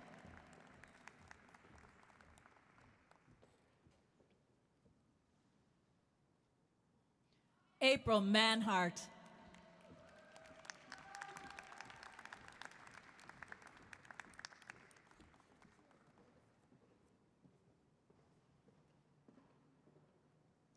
Andrew Marticelli.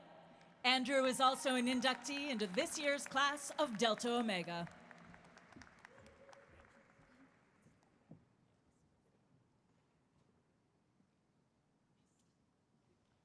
Grayson Mitrick.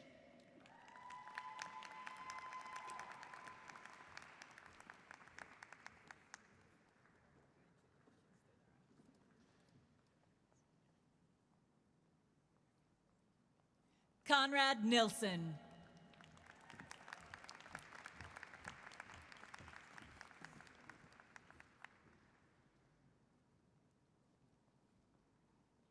Lauren Spohr. Lauren is also an inductee into this year's class of Delta Omega.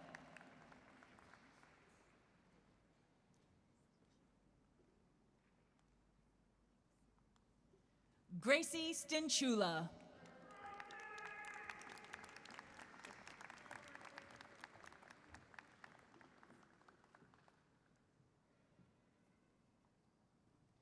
Cynthia Alvarez.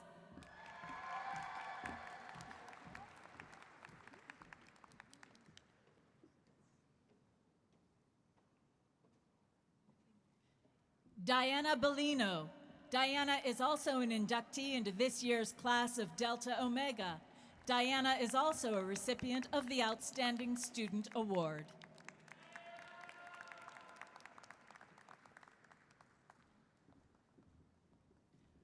Matthew Bequeth.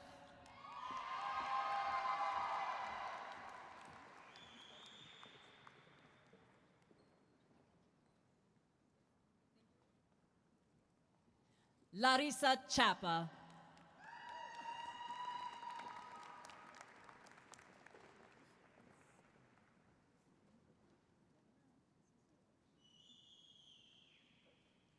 Adrian Clifford. Adrian is also a recipient of the Delta Omega Thesis Award.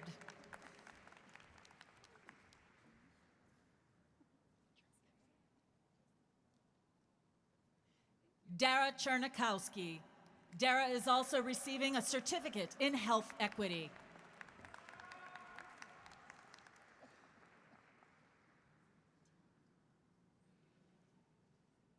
Deanna Daly.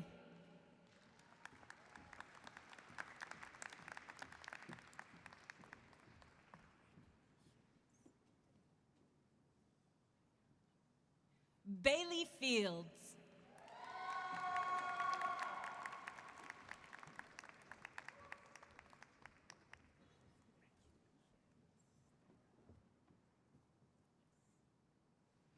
Brianna Knight.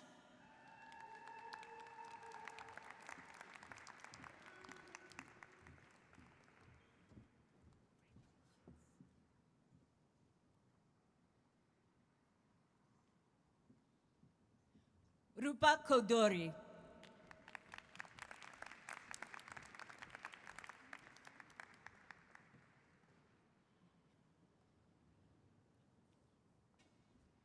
Madeline Kuzneski.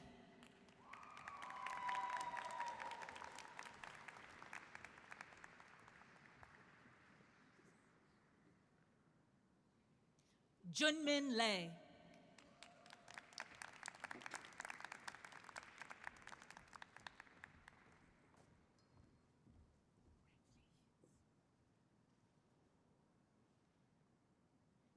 Krishnendu Mongol.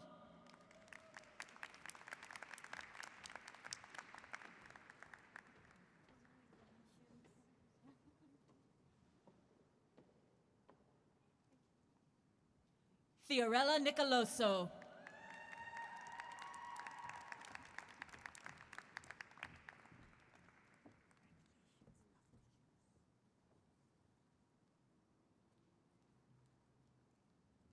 Navita Periaputna.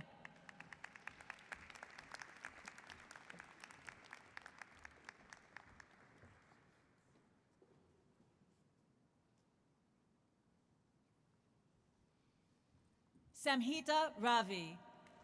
Samhita is also an inductee into this year's class of Delta Omega.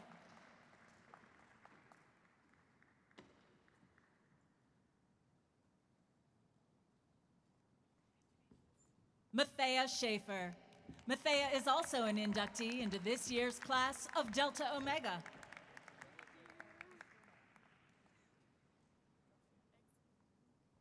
Sarah Stumpo.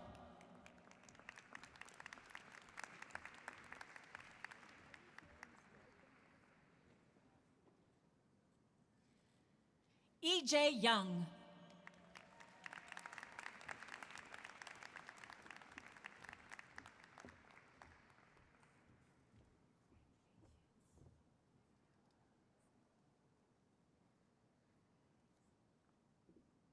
Amanda Gutwein.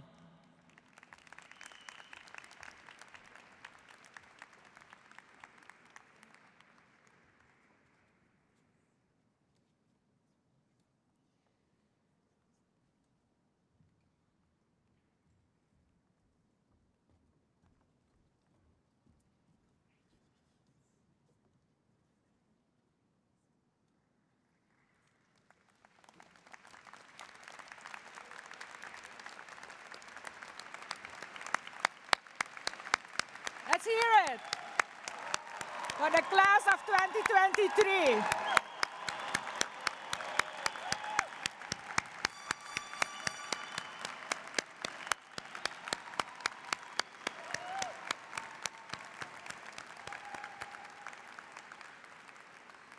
Now that tassel goes to the left, you know that, right?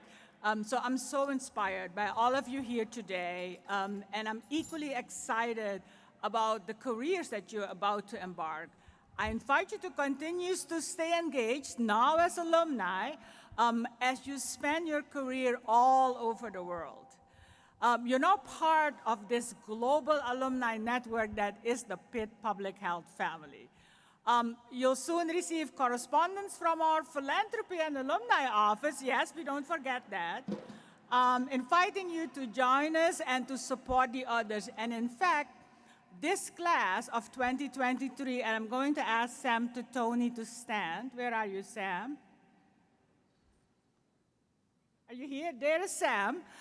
Sam is actually sharing a challenge with you. And the dare that Sam is putting out that this class of 2023 will be the class that will support one of the CDC Lower Scholars who are college juniors and seniors and graduates of two-year colleges who will be with us the whole summer to get enough funds to actually let them become part of you, go into the MPH. And let's hear it for that challenge, and I hope that you will make Sam's wish come true.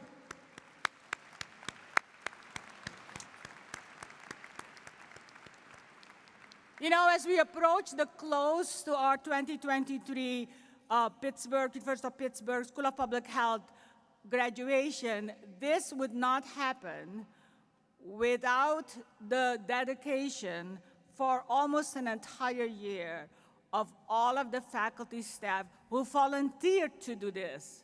Please join me in thanking them and recognizing them.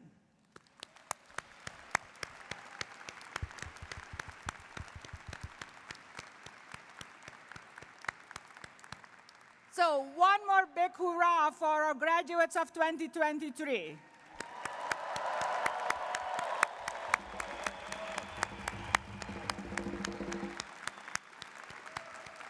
So I'll invite you soon to join us in the foyer for a reception. But before I do this, I now call on Dr. Patricia Document, to the president of our faculty, to bring us formally to a close. Dr. Document.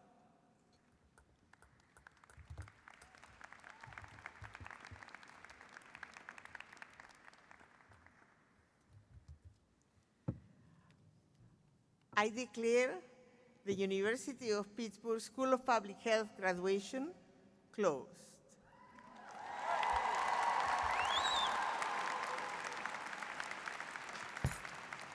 And I invite the dean to lead the faculty and then the graduates to join out into the reception. Please remain seated until faculty and students have left the auditorium.